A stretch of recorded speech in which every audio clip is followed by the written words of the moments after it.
Hello, friends.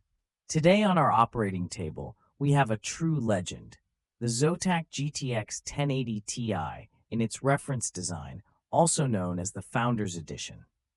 We'll be performing a quick but very important service, replacing the thermal paste without a full disassembly or changing the thermal pads. This is the bare minimum every owner should do to extend their card's life. For our express operation, we'll need a modest set of tools: two hex keys, H2.0 and H2.5, a good Phillips PH1 screwdriver, and of course, fresh thermal paste. I'll be using the reliable Arctic MX6. Alright, let's get started. We'll begin with the front panel. First, unscrew the 4 H2.5 screws from the heatsink, visible under the transparent cover.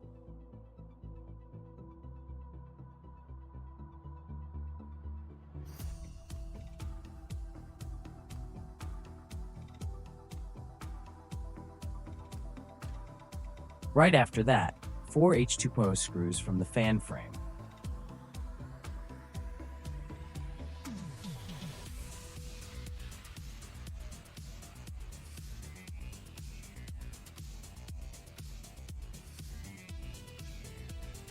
To finish this stage, we'll remove the 6 H2.0 screws on the sides of the shroud, 3 on each side.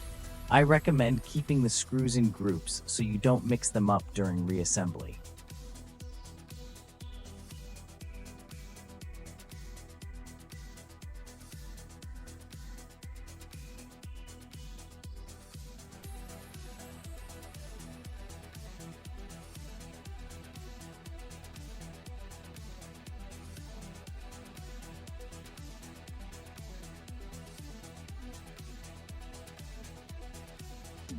Now let's flip the card over.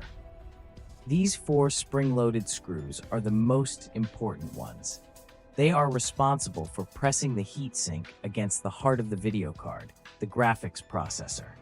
We'll unscrew them with a Phillips PH1 screwdriver. Do this in a cross pattern to release the pressure evenly. Okay, you can set the tools aside. Flip the card over, and very carefully, without any sudden movements, first remove the top part of the shroud with the transparent window, and then the heatsink itself.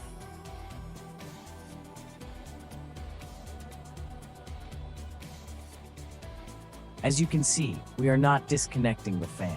It's not necessary for a quick paste replacement.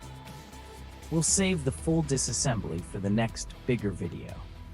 And here is our patient. Over the years, the factory thermal paste has turned into a rock. This is the main cause of overheating. Let's arm ourselves with some cotton swabs and isopropyl alcohol. Regular ethyl alcohol will also work, and thoroughly clean the old paste from both the graphics chip and the heatsink's contact plate.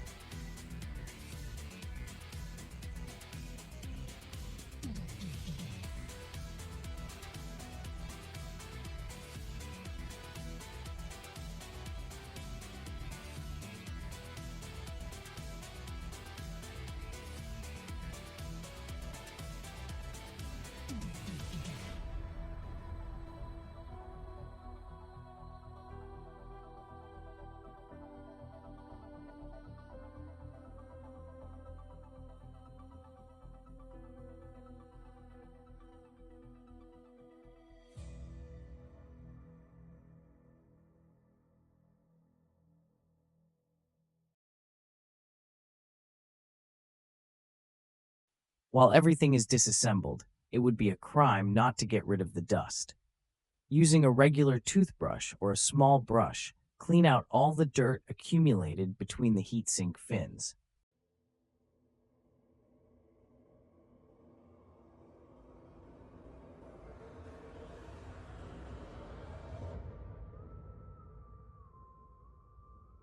Then, with a cotton pad dipped in alcohol, wipe down the plastic parts and fan blades to restore their original look.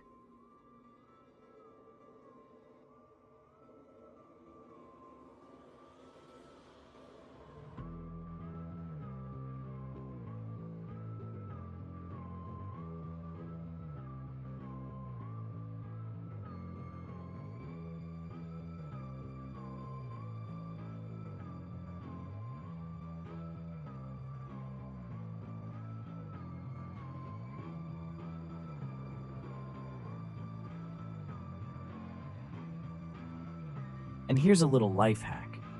To get to the airways around the fan, let's unscrew the 4 screws on its cover. The lighting cables are long enough to carefully lift it without disconnecting the connector.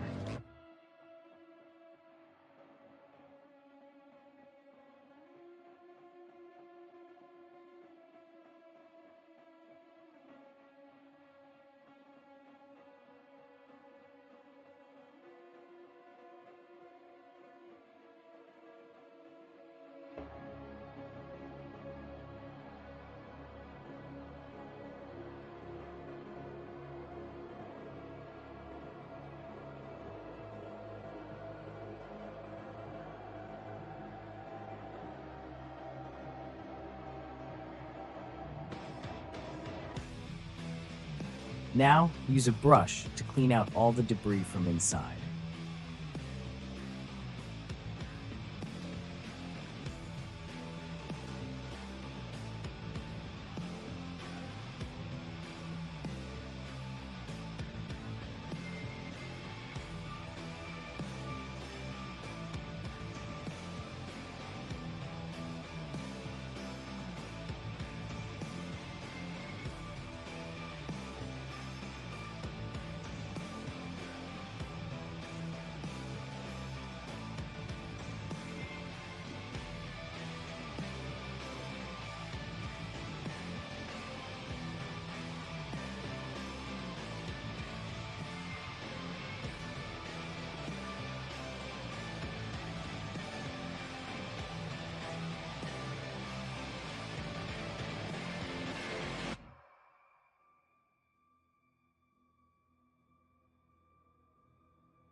Perfect. Let's screw the cover back on.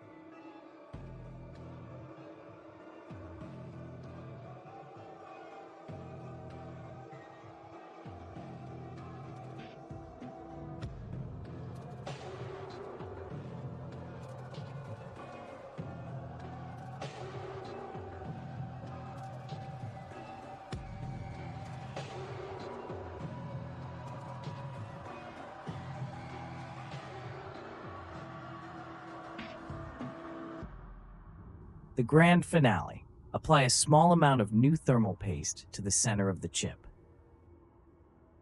No need to spread it. The pressure from the heatsink will do all the work. Carefully place the heatsink back on, then return the plastic frame and the transparent cover.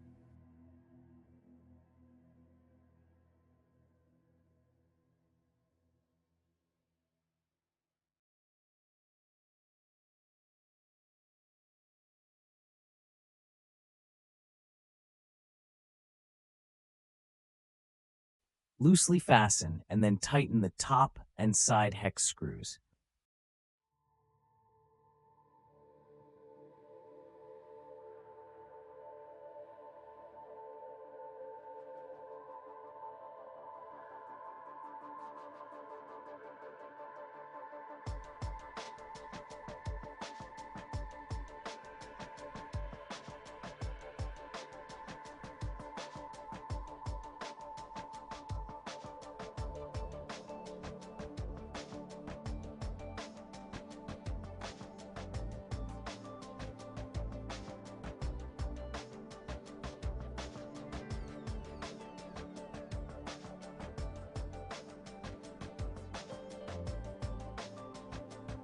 Flip the card over, and again in a cross pattern, tighten the 4 main heatsink screws.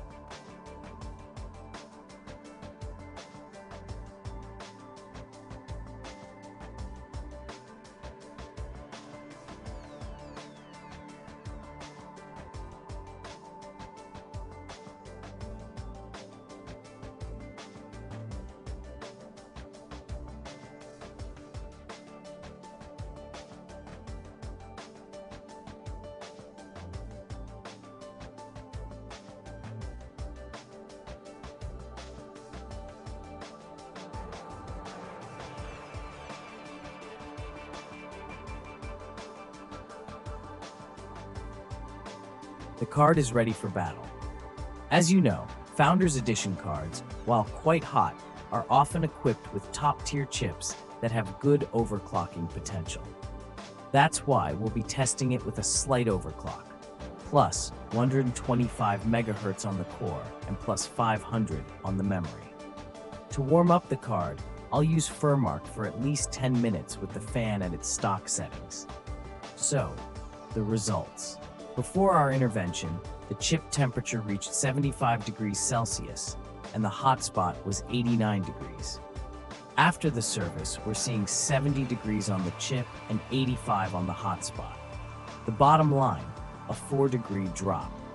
I'll be honest, the card was in great condition even before the service, but even a result like this is a victory. We've ensured stable performance with an overclock and given the card a few more years of faithful service.